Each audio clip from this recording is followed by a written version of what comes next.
An open fire pit may be to blame for the largest fire currently burning in the state of Colorado. That's the Spring Fire in Chaffee County. It's burned more than 56,000 acres. It's about 5% contained.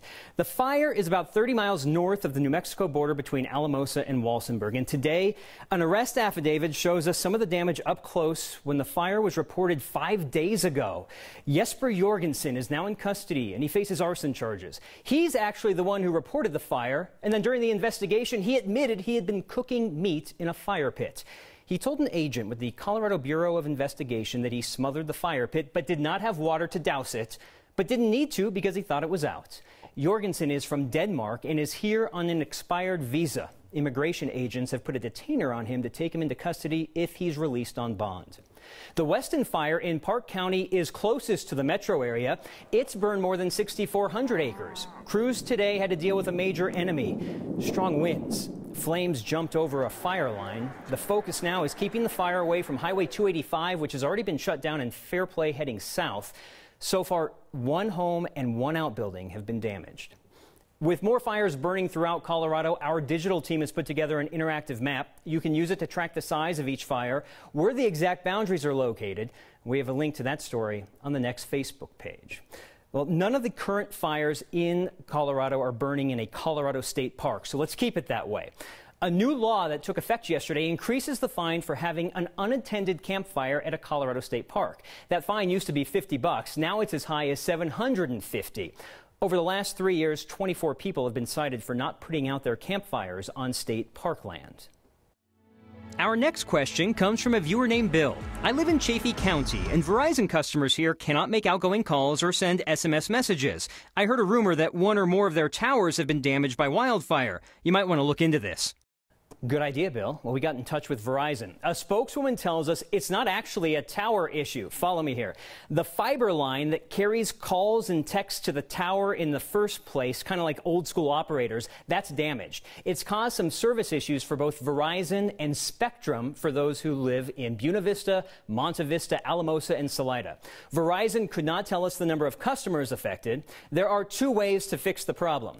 The company that's responsible for the fiber line, not Verizon, has to fix it. Or Verizon has to figure out a way to get you calls and texts from tower to tower, beaming them through a microwave signal. But that requires line of sight in a mountainous area. Well, unincorporated Adams and Arapahoe counties are popular spots this time every year. You can buy fireworks like sparklers and snakes in unincorporated Adams County, just not the stuff you shoot in the air. But cross into unincorporated Arapahoe County, and for a change, everything's banned. Our Noel Brennan found it comes down to a story about two empty parking lots.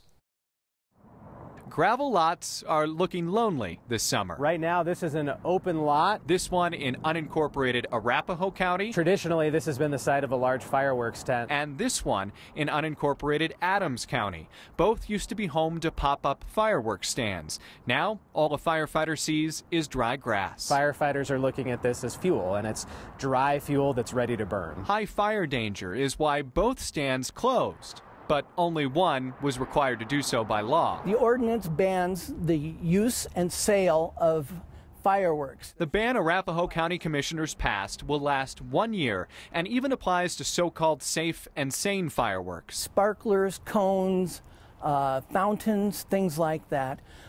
Even though they don't leave the ground, they still present a fire danger. Back in unincorporated Adams County, if Tina hadn't closed shop, she'd still be limited in what she could sell. We improved our regulations, meaning that our pop-up stands will only sell the small novelty fireworks. Anything that leaves the ground, anything that explodes is banned in Adams County. Adams County is selling this as a balanced approach that still allows families with small children an opportunity for a driveway show with a fountain, a sparkler, or a snake, while still keeping anything that would explode, anything that could really pose a significant fire danger, off limits. Fire danger will be here through the 4th. Firefighters may not mind those lonely lots. This week alone, I've seen a few different times where fireworks have started grass fires. For Next, I'm Noel Brennan. Noel just told us about the sale of fireworks, or the lack of the sale of fireworks. We were also curious about the fireworks that are allowed to happen, like the shows that will take place in Denver, for example. Not the one illegally happening on your neighbor's driveway, but the one that the city permits. The Denver Fire Department spent time with photojournalist Byron Reed today to explain what goes into that. When it comes to the 4th of July, big booms and flying colors go hand in hand. This is always a busy time. Captain Greg Pixley is from the Denver Fire Department. He recommends finding a professional licensed fireworks show to make sure everyone stays safe. The Denver Fire Department dedicates inspectors to be at every one of these permitted shows to ensure that everything is going right. Pixley says the inspectors look at a number of factors like crowd distance to make sure no one is in jeopardy. These organizations that have the capability to provide those have to pull a permit within the city and county of Denver. So we then know what the legal shows are going to be. To pull a permit, these groups have to meet certain requirements like background checks, proof of safety training, and filling out an application with the Colorado Department of Safety. Denver Fire says they've given permits to 8 big fireworks shows between now and July 5th. Fireworks that are not permitted and licensed are illegal. Pixley says they'll be on patrol with the Denver Police Department, looking for people setting off their own illegal fireworks, something he says is dangerous this time of the year. The low humidity that we have right now with the tremendous temperatures, that just makes things even worse. Because it's not just that somebody thinks they can do fireworks safely, it's the potential of what could happen. For Next, I'm Byron Reed. Okay, let's help out Denver Fire here. 365 days in a year, and the fire department tells us that 1/4 of all the fire calls the entire year come from the 4th of July and these days surrounding the holiday. Don't add to that total, please. Just when you thought you were done with the election for a while, Jared Polis has a running mate. The Democratic candidate for governor picked former state representative Diane Primavera to run as his lieutenant governor. She did 2 things today. One, she stepped down as CEO of Susan G. Komen, Colorado, to run for office. And then she sat down with me to tell me if she was becoming CEO of Colorado like the current lieutenant governor. Well, I see, first of all, my role as someone who would stand in for Jared Polis once he's elected governor. And he and I are basically in discussions right now. The lieutenant governor position is sort of a fluid position that you can make into whatever you want. And so he and I are in discussions right now about what that would look like. So if it's still a discussion, why say yes to something where you're uncertain of what it's going to look like yet? I've said yes to a lot of things. I didn't know what it was going to look like. I had no idea what it was going to be like to be, a single mom, battling cancer with 2 small children and unemployed, and not know if I was going to ever be able to be hired again or to get health insurance again or that kind of thing. So it's actually exciting to step into new arenas where you can mold them and shape them with your background into something that's going to make a difference. So you're from Boulder, you're from Broomfield, you're right next to each other geographically. Are you lacking representation from the rest of the state? So, our very first appearance together, we're going to be in Durango and Grand Junction and Delta tomorrow. We're doing a healthcare listening tour in western Colorado. I represent parts of western Colorado already, Eagle County, Grand County. But what's really important is to understand the diversity of needs in this state. And the issues facing families in La Plata County or Mesa County are in some ways different than Denver and Jefferson County and Boulder County, but also in some ways the same on that human level. The people just want what's best for their loved ones and themselves. Basically, it feels like you have 2 full-time jobs right now as congressman and running for governor. What's an appropriate amount of time to miss in Congress, or an appropriate number of votes to miss? For me, it comes down to being there for important votes. So some weeks we're naming post offices, we're twiddling our thumbs, as Congress loves to do. Other weeks, like in fact right after the primary night Tuesday, I left my house at 4 in the morning on Wednesday to get back for 4 a.m. that is, for a very important immigration vote that would have separated even more families. I voted against it. We were able to defeat it. So I want to do my job for the remaining 6 months and certainly also build the case as to how we have a forward-looking vision for our entire state. A quick note on the last thing you heard from Polis about voting against a bill that would have separated even more families. In the context of what you've been seeing at the border, children brought here illegally being taken away from their parents, the bill he's talking about, which overwhelmingly failed last week, spelled out how children brought here illegally could only be released to their parent or legal guardian, or that they would be detained with their parents. So who is Walker Stapleton's running mate going to be? Colorado requires the selection of a lieutenant governor no later than 7 days following the primary election. That means by tomorrow. Well, that nominee has 30 days from the election to accept. Well, that's July 26th. Bottom line, Stapleton's camp tells me they're offering the lieutenant governor to someone today They just aren't required to tell us who until July 26th at the latest. You say tomato, I say it's the most Colorado thing we saw today. In a holiday week full of sun, there's one day with a chance for clouds and storms. You don't think it'd be the day for fireworks displays, do you? Kathy will have your 4th of July forecast. And Aurora's new mayor is more optimistic than most about landing Amazon. And he tells us how the job he just took over might change soon. Next.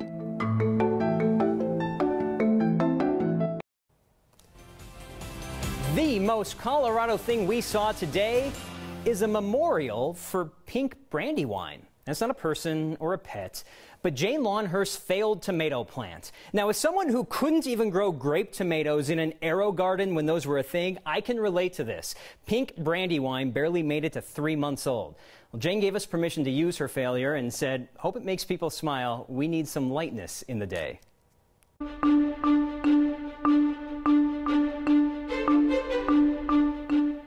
I couldn't even grow a chia pet, so I feel for her. I really do.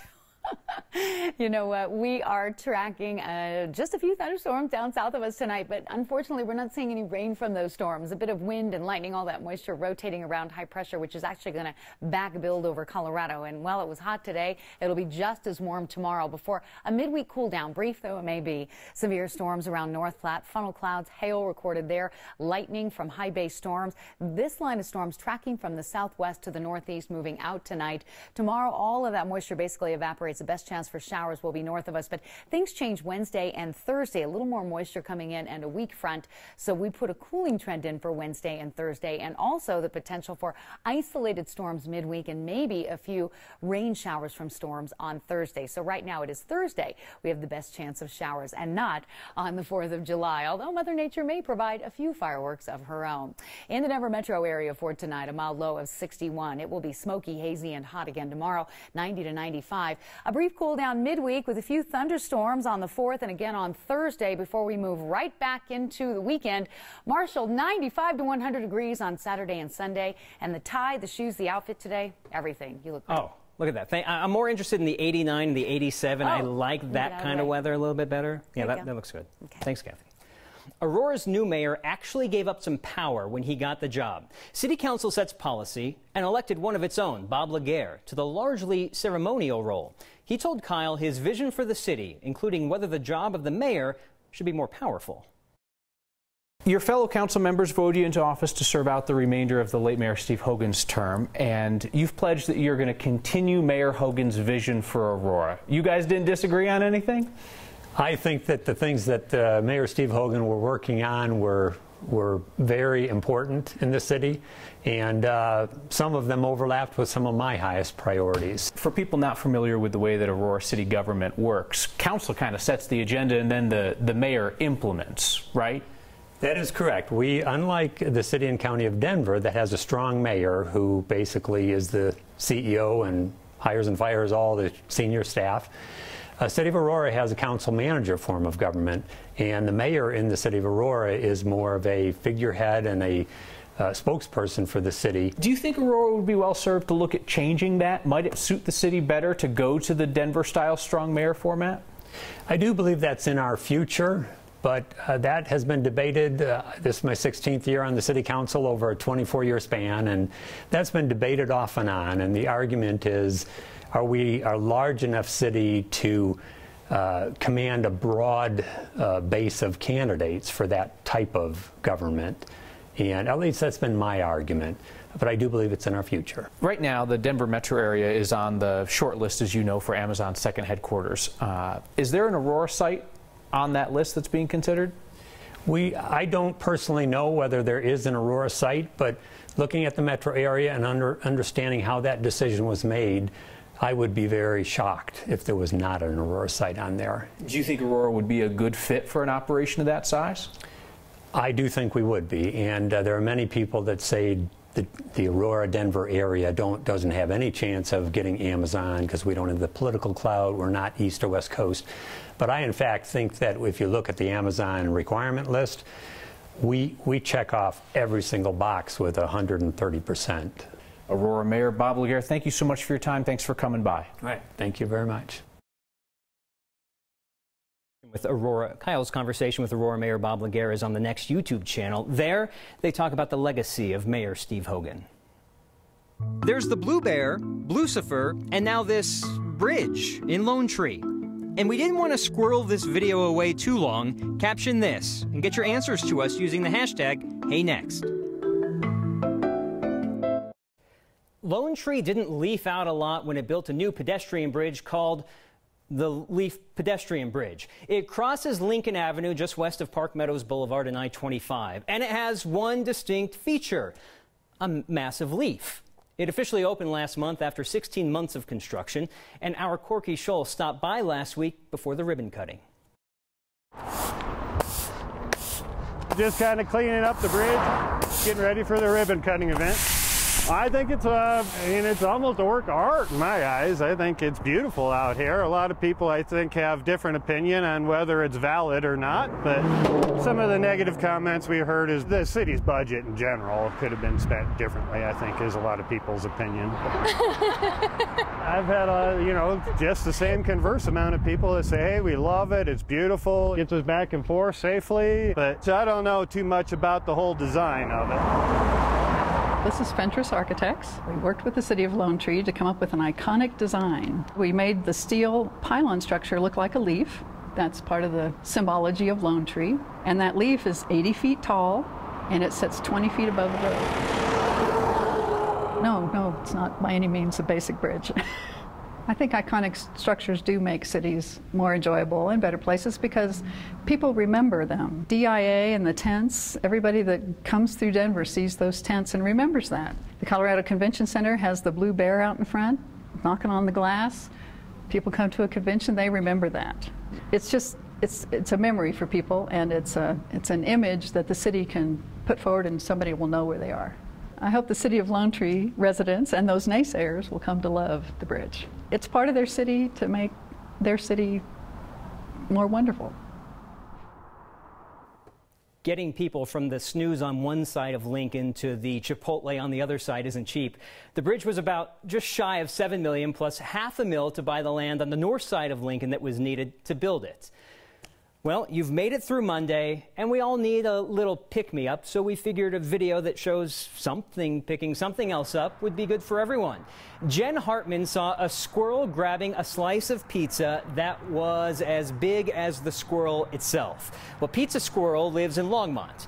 Well, the squirrel was very adamant about having that slice of pizza to itself until a dog walked by, barked, and scared the squirrel up a tree. Like, no laughing at the squirrel, come on.